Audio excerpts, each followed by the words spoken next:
मेरा नाम विजय है और ये मेरे साथ हुई एक सच्ची घटना है जो आज मैं आपके साथ शेयर कर रहा हूँ। मैं बंगाल के हावड़ा से करीब 5 किलोमीटर दूर एक छोटे से गांव में रहता हूँ। गांव से करीब 1 किलोमीटर दूर वहाँ पर एक पीपल का पेड़ है।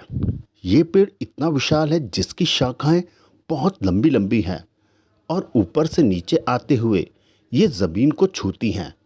पेड़ इतना घना है कि अगर दिन में भी कोई पेड़ के नीचे खड़ा हो जाता है तो सब तरफ अंधेरा ही अंधेरा छा जाता है। ये पेड़ देखने में इतना भयानक लगता है कि मैंने एक बार वहां जाने के बाद दूसरी बार वहां जाने का सोचा भी नहीं, बल्कि सोचने से ही मेरे रोंगटे खड़े हो जाते हैं। उस पेड़ की शाखाएं कम से कम आधे बीघे में फैली हुई हैं। शायद तुम लोगों में से कोई माने या ना माने, लेकिन मैं मानता हूं कि भूत प्रेत चुड़ैल आत्माएं जैसी चीजें आज भी हमारे बीच होती हैं, जो हर गली चौराहे पर ऐसी बुरी आत्माएं देखने को मिलती हैं। वो आत्माएं हमें तब तक नहीं दिखाई देती जब तक कि वो हमें दिखना नहीं चाहती हों। ये आत्माएं जब दिखती हैं, जब किसी की राशि उन आत्माओं से मिल जाए, तब वे आत्माएं आपको दिखाई देने लग जाती हैं।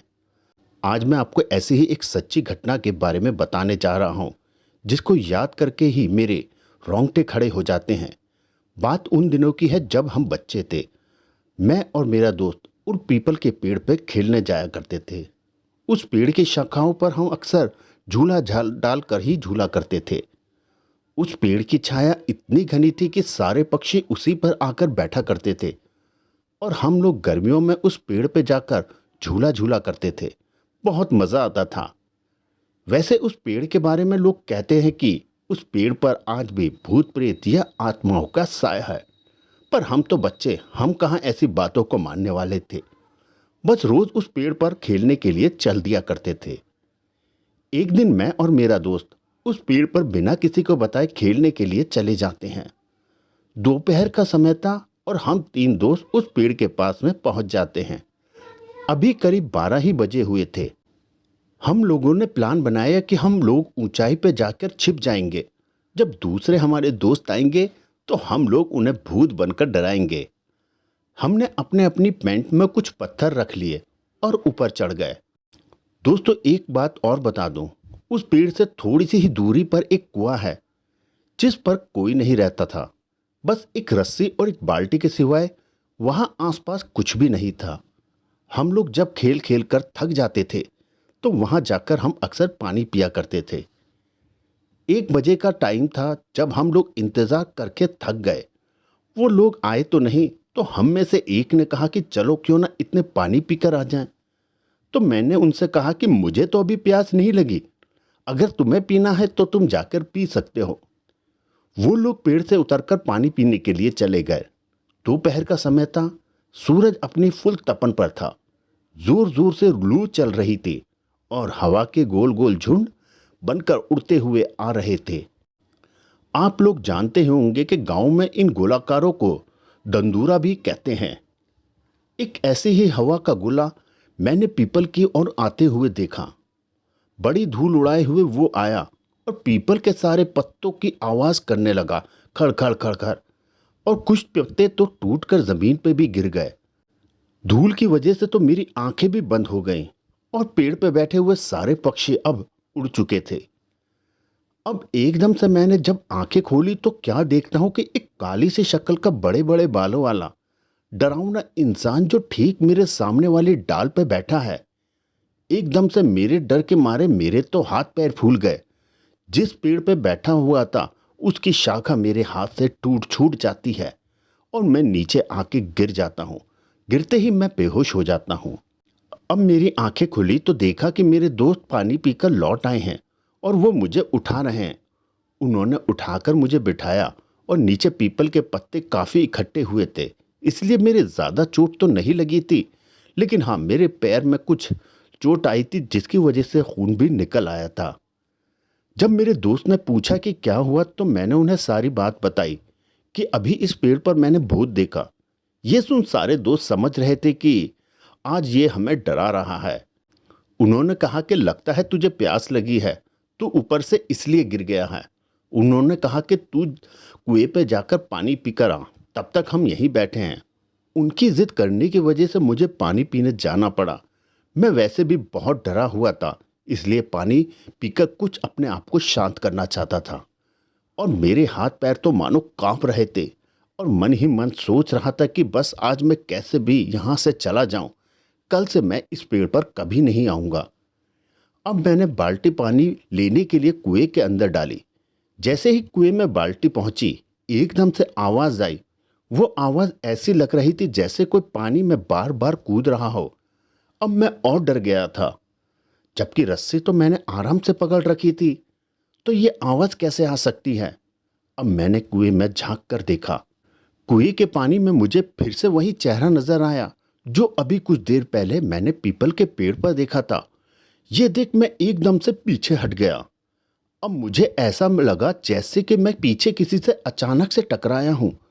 अब मेरे तो होश उड़ गए और डर के मारे मेरे हाथ से रस्सी वहीं छूट गई, जो सीधी जाके कुएं में गिर गई। अब मैंने जैसे ही पीछे की तरफ देखा, फिर से वही भयानक शक्ल वाला आदमी मेरे सामने खड़ा हुआ था। मेरी तो मानो आवाज ही बंद हो गई हो। उसके बड़े बड़े दांत, लंबे लंबे बाल, इतना भयानक चेहरा जो मेरी कल्पना से भी परे था। दांत तो ऐसे थे जैसे कि साले ने कभी जिंदगी में कभी मंजन ही नहीं किया हो। उसकी खाल कुछ जली हुई सी थी, जैसे कि कोई जला हुआ इंसान इतना डरावना लग रहा हो। मेरी तो आंखें खुली की खुली ही रह गई, मानो शरीर में कोई जान ही नहीं थी। बस मैं बेहोश होकर नीचे ही गिर पड़ा। मेरे दोस्त सोच रहे थे कि ये अब तक आया क्यों नहीं। थोड़ी देर बाद जब मेरी आंखें खुली तो मैंने देखा कि मैं पीपल के नीचे फिर से आ गया हूं और उसके नीचे लेटा हुआ हूं। तो मैं अब और डर गया कि ये कैसे हो सकता है कि मैं अभी कुएं के पास से अचानक पीपल के पेड़ के नीचे कैसे आ गया। ये सोच मेरा पूरा शरीर ही पीला पड़ गया। मेरे दोस्त मुझे उठाकर यहाँ ले आए थे। जैसे ही मैं खड़ा हुआ तो देखा मेरे दोस्त भी मेरे साथ खड़े हो गए और कह रहे थे कि लगता है अजय, तेरी आज तबीयत ठीक नहीं है। तुझे पहले बता देना चाहिए था और तुझे यहाँ पीपल पे खेलने के लिए नहीं आना था। हम पानी ले आते, कहीं तू कुएं में गिर जाता तो हमारे तो घर वाले हमारी तो जान ही ले लेते। मैंने फिर से उन्हें बताया कि तुम मेरा विश्वास करो, मेरी तबीयत खराब नहीं है। मैंने सचमुच वही पीपल वाला भूत उस कुएं के अंदर देखा था। उन लोगों को विश्वास नहीं हो रहा था कि विजय, जो कि कभी भी भूत प्रेत जैसी चीजों के अस्तित्व में विश्वास ही नहीं करता, वो कहता है कि उसने कोई भूत देखा हो। आज वो कहता है कि उसने कुएं के पास और पीपल पर भूत देखा है। इसे आज हो क्या गया है, वो सभी दोस्त कहने लगे, जो हर बात पे भूत भूत लगाए हुए हैं। और अब तक दोपहर के करीब 2 बज चुके थे। हमारे दोस्तों के आने का समय हो गया था। मेरे दोस्त ने कहा कि चलो अब पेड़ के ऊपर चढ़ जाते हैं, इससे पहले कि वो आ जाएं और हम उन लोगों को डराते हैं। लेकिन अभी भी मुझे बहुत डर लग रहा था। मैं दोस्तों के ज़्यादा ऊपर तो जाना नहीं चाहता था, लेकिन एक ऊपर वाली शाखा पर जाकर बैठ गया जो थोड़ी सी ऊंचाई पर थी। जब वो लोग आए तो हमने उनके ऊपर पत्थर फेंकना चालू कर दिया। तब तक हुआ क्या, जोर से एक बार फिर से हवा का झोंका आया और सारा पीपल को उसने झंझकोर के रख दिया। हम लोगों को लगा जैसे कि कोई उसे जानबूझकर हिला रहा हो और उखाड़ने की कोशिश कर रहा हो। अब मेरे और दोस्तों को भी विश्वास हो गया था कि यहाँ कुछ तो है जो हमें दिखाई नहीं दे रहा इस पेड़ पर, और वो सभी लोग वहाँ से भागने का प्लान बनाते हैं। और देखते ही देखते हम सभी लोग उस पीपल के पेड़ से पास से वहाँ से दूर भाग जाते हैं। अब हमें ऐसा लग रहा था कि शायद हमारे दोस्त इस चीज़ को देख के डर कर भाग गए और हम बहुत खुश होने लगे। आज तो हमने इन्हें डरा ही दिया। पर हमें क्या पता था कि एक अनजान से आत्मा ये सब देख रही है और उसने ज़ोर से पेड़ को सच में हिलाया है। जैसे मैंने और मेरे दोस्तों ने ये सब देखा, हम जल्दी जल्दी पेड़ से नीचे उतरने लगे। अब की बार तो उसकी आंखें लाल, दांत होंठों से बाहर। हम वहाँ से भागने लगे। अब मैं जिस डाली पे बैठा हुआ था वहीं से ही कूद गया और मैं और मेरे दोस्त अब जल्दी से वहाँ से भाग लिए और मैं भी उनके पीछे पीछे। इसके बाद हमने पीछे मुड़कर बिल्कुल नहीं देखा। हमने अपने घर पहुंचकर ही सांस ली, लेकिन हमने देखा कि हमारा दोस्त नीरज अभी भी नहीं दिख रहा। अभी हम ये बात ही कर रहे थे, तभी हम सब दोस्तों ने तय किया कि वापस जाकर उस पीपल के पेड़ पर जाएंगे और अपने दोस्त नीरज को वापस लेकर आएंगे। लेकिन हम देखते हैं कि सामने से नीरज धीरे धीरे अपने घर की तरफ वापस आ रहा है। लेकिन नीरज की हालत देखकर हम सभी दोस्तों को पूरी तरह से डर गए, क्योंकि उसकी आंखें लाल, हाव भाव कुछ बदले हुए नजर आ रहे थे। हमने उससे पूछा कि नीरज क्या हुआ, तो उसने कुछ नहीं कहा, बस हमारी तरफ ऐसे ही नजर गड़ाए देखता रहा और आगे की तरफ चल दिया और थोड़ी सी दूर जाकर एक चबूतरे पर बैठ गया। उसके हाव भाव पूरी तरह से बदले हुए थे। जब घर के सभी लोगों ने उसे देखा तो हमसे पूछने लगे कि आज तुम लोग सब कहाँ गए थे। तब मेरे दोस्त सुरेश ने सारी बात बता दी। तब हमारी चाची जी ने कहा कि हमेशा मैं मना करता हूँ उन लोगों को कोई पीपल के पेड़ के पास मत जाया करो, पर ये लोग मेरी बात नहीं सुनते। अब देख लो, ये इसका नतीजा है। मैंने हमेशा कहा था कि वहाँ पे आत्माएं रहती हैं, उस पेड़ पे मत जाओ। अब जल्दी से जाके बाबा को बुला कर ले आओ।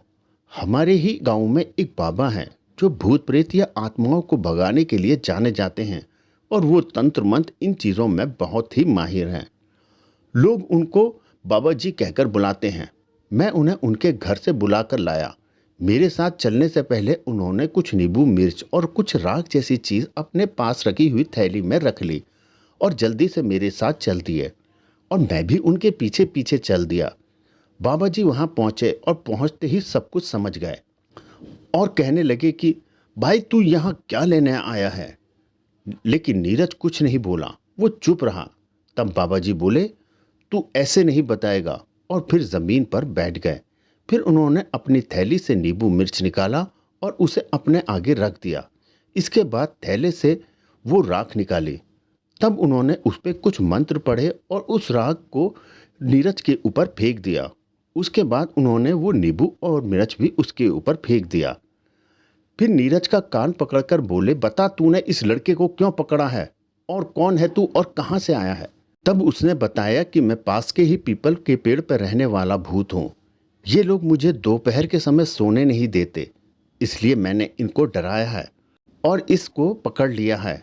तब बाबा जी बोले, तू पीपल को छोड़ कहीं और जंगल में चला जा और वो पीपल बच्चों के खेलने के लिए छोड़ दे। पर बाबा जी मैं कहाँ जाऊँगा। तब बाबा जी ने कहा कि तू ऐसा ही बच्चे के ऊपर से नहीं जाएगा, या फिर मैं तुझे मंत्र पढ़कर तुझे पूरी तरह से भस्म कर दूं। अब बाबा जी की आंखें लाल हो गई थीं। तब भूत ने कहा कि अगर आप मेरा कान नहीं छोड़ोगे तो मैं कैसे जाऊंगा। कितना अच्छा बच्चा है, कितनी जल्दी समझ गया। बाबा जी ने कहा, एकदम से नीरज हिला और वो नॉर्मल हो गया, जैसे कि अभी सोकर जागा हो। तब बाबा जी ने कहा कि अब पीपल वाला भूत यहाँ से भाग चुका है, तुम कभी भी उस पेड़ पे जाकर खेल सकते हो। लेकिन यकीन मानो मैं इतना डर चुका था कि वहाँ जाने का दोबारा कभी साहस ना किया। और कहते हैं कि इसके बाद कभी भी इस तरह की कोई आत्मा या भूत प्रेत का साया उस पेड़ पर कभी नहीं देखा गया।